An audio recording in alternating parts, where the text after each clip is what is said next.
Hello, എൻ്റെ പുതിയ വീഡിയോയിലേക്ക് എല്ലാവർക്കും സ്വാഗതം. ഇന്നത്തെ വീഡിയോ എന്ന് പറയുന്നത് നമ്മുടെ എടവനക്കാട് പള്ളിയിൽ ഈ കൊല്ലത്തെ പെരുന്നാളിൻ്റെ വിശേഷങ്ങളായിട്ട് വീഡിയോയിൽ കാണിക്കാൻ പോകുന്നത്.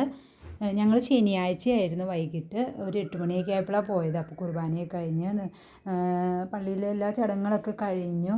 ആളുകൾ പുറത്ത് നിൽക്കുന്ന സമയത്താണ്. അധികം പള്ളിയിൽ ആളുകൾ ഉണ്ടായിരുന്നില്ല. അകത്തായിട്ട് പുറത്തായിരുന്നു കൂടുതൽ ആളുകൾ ഇങ്ങനെ വെട്ടമൊക്കെ കാണാൻ വേണ്ടി നിൽക്കുന്നുണ്ടായിരുന്നുള്ളൂ. കുർബാനയൊക്കെ കഴിഞ്ഞിരുന്നു. പ്രദക്ഷിണമൊക്കെ കഴിഞ്ഞിട്ട് നിൽക്കുന്ന സമയമായിരുന്നു. അപ്പോൾ നമ്മൾ മുറ്റത്ത് നിന്ന് ഇങ്ങനെ ക്യൂ ആണ് പള്ളി രൂപം ഒക്കെ മുത്താൻ വേണ്ടി. അപ്പോൾ നമ്മൾ മുറ്റത്ത് നിന്ന് ക്യൂ ഒക്കെ നിന്ന് രൂപമൊക്കെ മുത്തി പ്രാർത്ഥിച്ച് പള്ളിക്കകത്തേക്ക് കയറി. പള്ളിക്കകത്ത് ചെന്നപ്പോഴാണെങ്കിലും കുറേയേറെ നല്ല ഭംഗിയുണ്ടാണ്. ആൾത്താരയാണെങ്കിലും പള്ളിക്കകമൊക്കെ ആണെങ്കിലും നല്ലപോലെ ഭംഗിയായിട്ട് അലങ്കരിച്ചിട്ടുണ്ടായിരുന്നു. അപ്പോൾ നമ്മൾ പള്ളിക്കകത്തും കുറേ നേരം ഇരുന്ന് പ്രാർത്ഥിച്ചു. പള്ളിനെക്കുറിച്ച് പറയുകയാണെങ്കിൽ ഒരു 2 കൊല്ലം മുമ്പ് കുട്ടികൾക്ക് മുമ്പിൽ മാതാവ് പ്രത്യക്ഷപ്പെട്ട് അങ്ങനെ വളരെയേറെ അത്ഭുതങ്ങളൊക്കെ നടന്ന ഒരു പള്ളിയാണ് കേട്ടോ എടവനക്കാടുള്ള സെൻറ്റ് അംബ്രോസ് ചർച്ച്. ഇതിൻ്റെ അകത്ത്, പള്ളിയുടെ അകത്ത് വലിയൊരു മാതാവിൻ്റെ രൂപം, കൈകളൊക്കെ ഇങ്ങനെ വിരിച്ച് നിൽക്കുന്ന വലിയൊരു മാതാവിൻ്റെ രൂപമുണ്ട്. ആ മാതാവിൻ്റെ രൂപത്തിന് മുമ്പിൽ പോയി നിന്ന് പ്രാർത്ഥിക്കുമ്പോൾ എനിക്ക് എന്ത് സന്തോഷമാണെന്നറിയാമോ.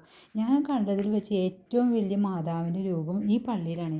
ഞാൻ അധികം പള്ളിയിൽ പോയില്ല, എന്നാലും പോയിട്ടുള്ള പള്ളികൾ വെച്ച് എനിക്ക് ഏറ്റവും വലുതായിട്ട് തോന്നിയേക്കുന്നത് ഈ മാതാവിൻ്റെ ഒരു രൂപമാണ്. ഇങ്ങനെ നമ്മൾ കൈകൾ വിരിച്ച് നമ്മൾ വിളിക്കുന്നതായിട്ട് തോന്നുന്ന വളരെയേറെ അത്ഭുതങ്ങൾ ആ രൂപത്തിൽ നോക്കി പ്രാർത്ഥിക്കും. മനസ്സിന് തന്നെ ഒരു സന്തോഷം. അപ്പോൾ കുറേ നേരം അങ്ങനെ മാതാവിൻ്റെ രൂപത്തിന് മുമ്പിലേക്ക് ഇന്ന് പ്രാർത്ഥിച്ചു. പള്ളിക്കകത്ത് നിന്ന് പ്രാർത്ഥിച്ചു.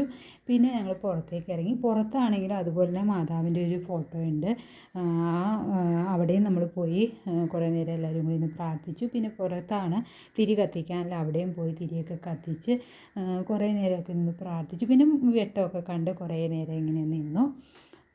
പിന്നെ ഞങ്ങൾ രാത്രിയാണല്ലോ, പിന്നെ അധികം വൈകി കഴിഞ്ഞാൽ പിന്നെ തിരിച്ചു പോരാനുള്ള ബുദ്ധിമുട്ടെടുത്ത് ഞങ്ങൾ പിന്നെ കുറച്ച് നേരം അവിടെയൊക്കെ കടയിലേക്ക് കയറി ഇറങ്ങി കാഴ്ചയൊക്കെ കണ്ട് കുറച്ച് സാധനങ്ങളൊക്കെ മേടിച്ചു. അപ്പോൾ ഞങ്ങൾ തിരിച്ച് പോരുകയാണുണ്ടായി. പോനും പിന്നെ പള്ളി പെരുന്നാളിന് മുമ്പിന് ഐസ്ക്രീം തിന്നല്ലോ. പിന്നെ എല്ലാവരും 3 പേരും കൂടെ ഒരു ഐസ്ക്രീമൊക്കെ തിന്ന് അപ്പോൾ നമ്മൾ പോരുകയാണിട്ടുണ്ടായിട്ടെ. അപ്പോൾ ഇന്നത്തെ വീഡിയോ ഇത്രേ ഉള്ളൂ. എല്ലാവർക്കും നല്ലൊരു ദിവസം ആശംസിക്കുന്നു. അടുത്ത വീഡിയോയിൽ നമുക്ക് അടുത്ത ദിവസം കാണാം. എല്ലാവർക്കും നന്ദി.